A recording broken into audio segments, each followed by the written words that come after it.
December 21st, 2006, Miami, Florida. A coach steps up to the microphone. Cameras everywhere.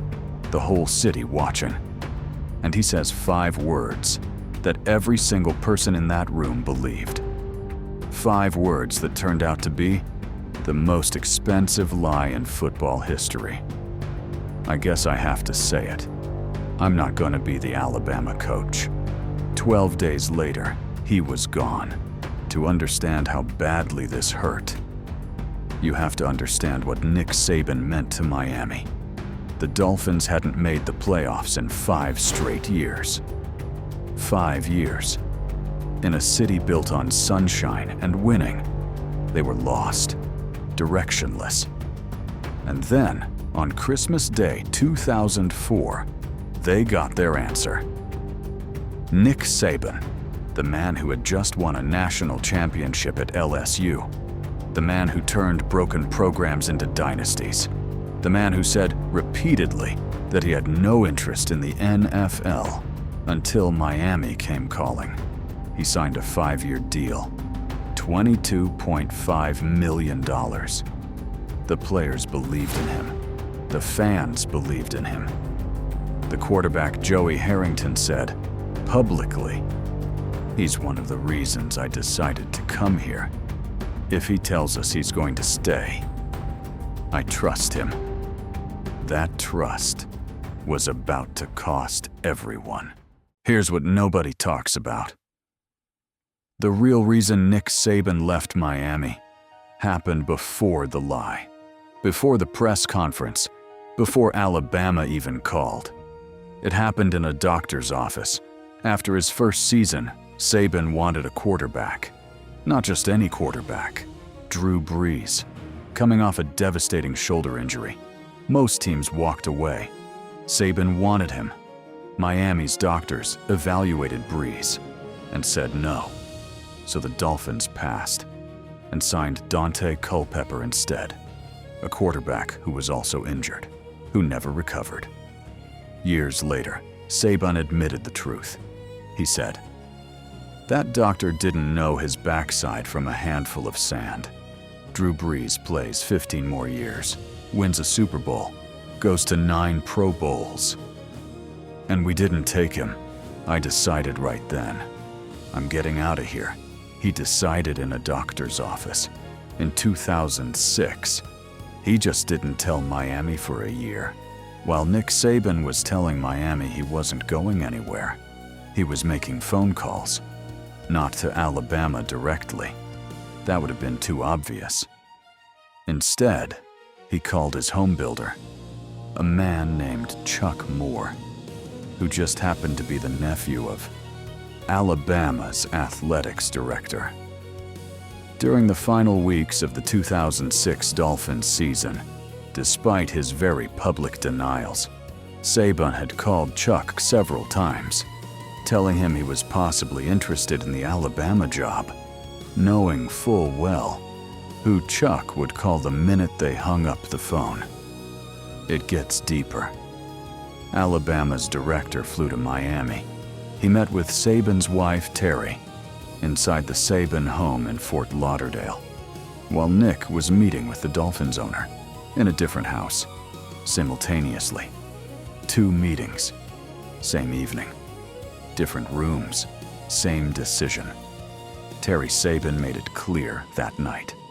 Her husband was miserable in the NFL. He missed college football. And she wanted out. December 21st, 2006. The Dolphins had just been shut out by Buffalo. Their record? 6-8. Their season effectively over. And the Alabama rumors were everywhere. Every reporter in that room had one question. Is he leaving? Saban had denied it before, many times. He had said, "I don't know how many times I've got to respond to rumor and innuendo." He had said his intentions hadn't changed. He had said he was proud to be a Dolphin. He had said he was committed. He had said all of it. And then on December 21st, with cameras rolling, with his players watching, with an entire fan base holding its breath. He leaned into the microphone and said it one more time. I guess I have to say it. I'm not going to be the Alabama coach. The room exhaled. Miami exhaled. His quarterback exhaled. Every fan who had bought a ticket, every player who had signed because of him, every person who had believed in the rebuild exhaled. And Saban walked off that podium and went home to his wife, who was having dinner with Alabama. The season ended on January 1st. Dolphins 6-10, their worst record in decades, and Alabama made their move. They sweetened the offer. 8 years, $32 million guaranteed. The highest paid coach in college football. No buyout clause. January 2nd.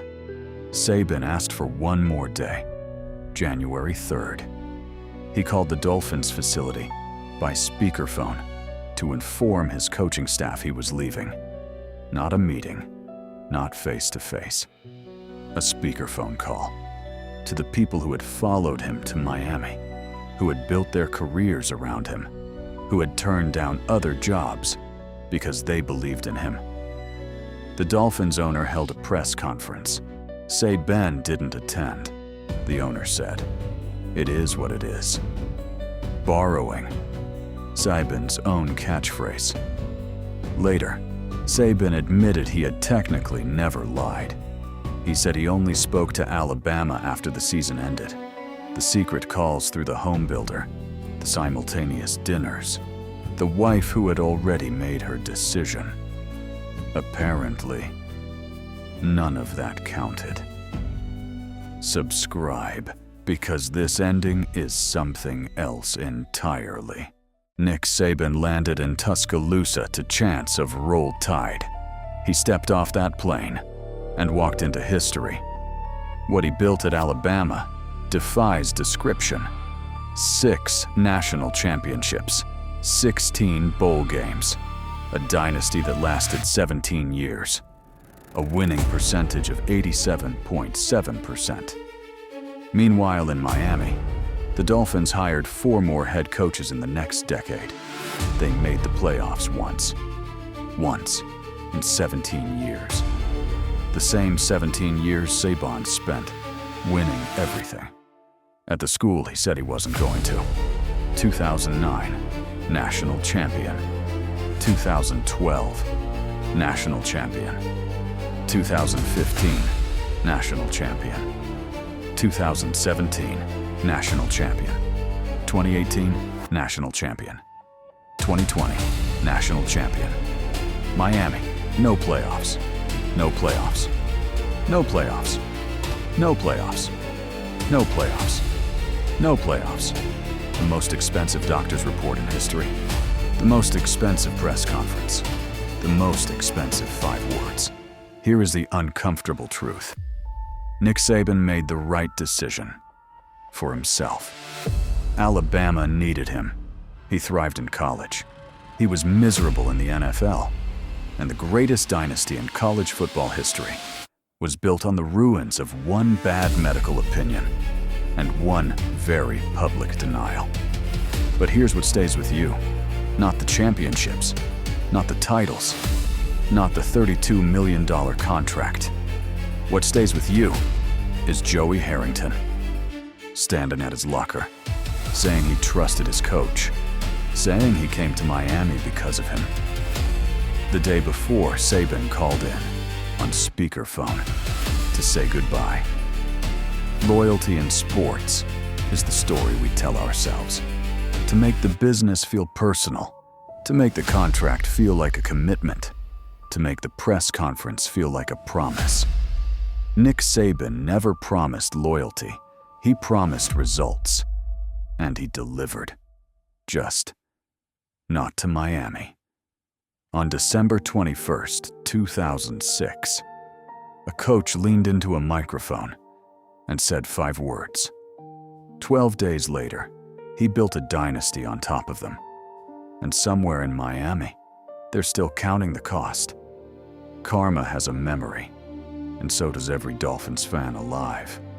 If this hit different, you already know what to do. And the next one is already waiting for you.